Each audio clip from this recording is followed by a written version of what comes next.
Welcome to the demonstration video on using image files. The ability to incorporate image files into your projects using a number of different applications is one of the most valuable skills to master as a desktop publisher. Whether you're trying to find ways to make your reports interesting, working on a standout brochure, or formatting a stunning PowerPoint presentation, incorporating images always makes projects more appealing to your audience and help to convey concepts as well as much needed context to your content.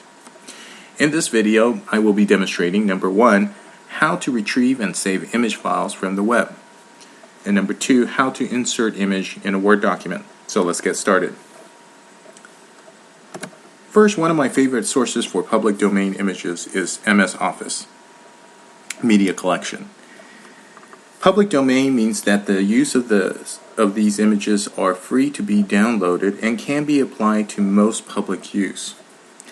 This site contains clip art or illustration, photos, animated GIFs, and on a separate page there are also some templates that you may wish to use in all the MS Office products like MS Word, MS PowerPoint, etc. These resources I found to really save time and even give me some ideas on developing a desktop project from scratch. In this demo, I'm going to search for a picture of people for my flyer announcing a beach party that I have created in MS Word. So I type in friends right here in this field. This is always a good generic keyword when you're looking for an image. Or if you want to be even more general, you can type in people. So here are my results. I'm scanning the available images and I happen to see one of the images that I really like. Right here. These are the image of young people in swimwear in a group portrait. So I click download. Then a window should pop up asking if I would like to open or save this JPEG file.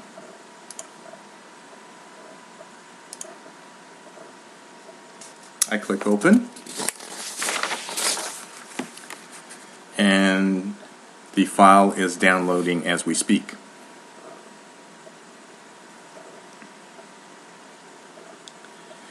So once the image file opens in a separate window, I go to the Files drop-down menu in the upper left corner.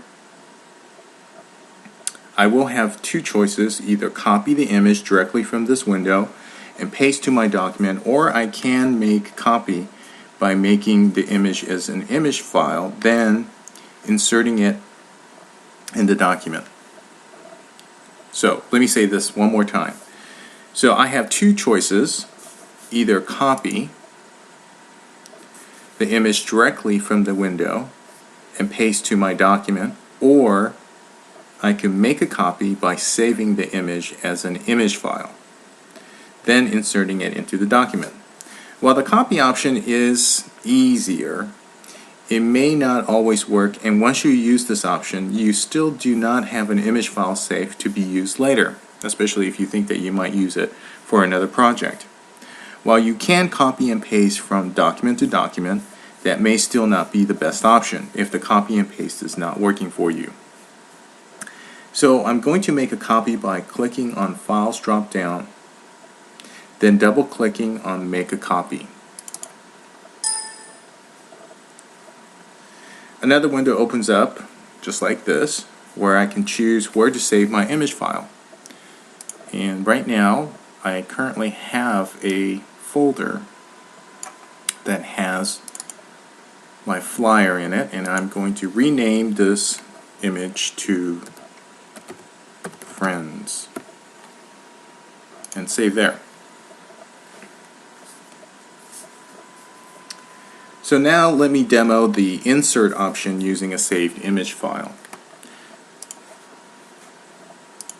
So I'm going to go ahead and click out of all this and go right to my flyer folder. Right here I've already formatted a flyer for my beach party, and I will go ahead and insert my picture by clicking on the icon, the picture icon.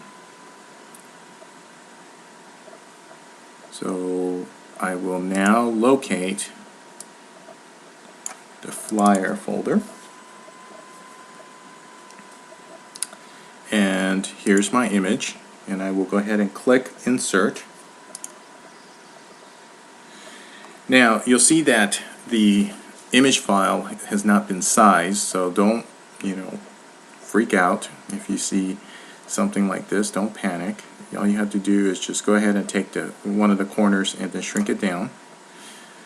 And you may want to go ahead and get this centered.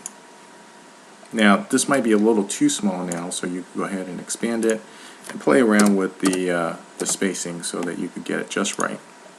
So this kind of sort of looks just about what you need it. You could go ahead and cut it out and then space it down again and then paste it and play around with the spacing so that you have plenty of margin on the top as well as the bottom and side to side.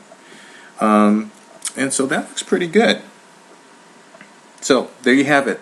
You can use these steps for PowerPoint Publisher and even other non-Microsoft products as long as they have the insert feature. If you're not familiar with these processes, it may take some effort at the beginning, but like anything, with more practice, the easier and faster you will get to these steps to creating great looking products, and you just might even have some fun in the process.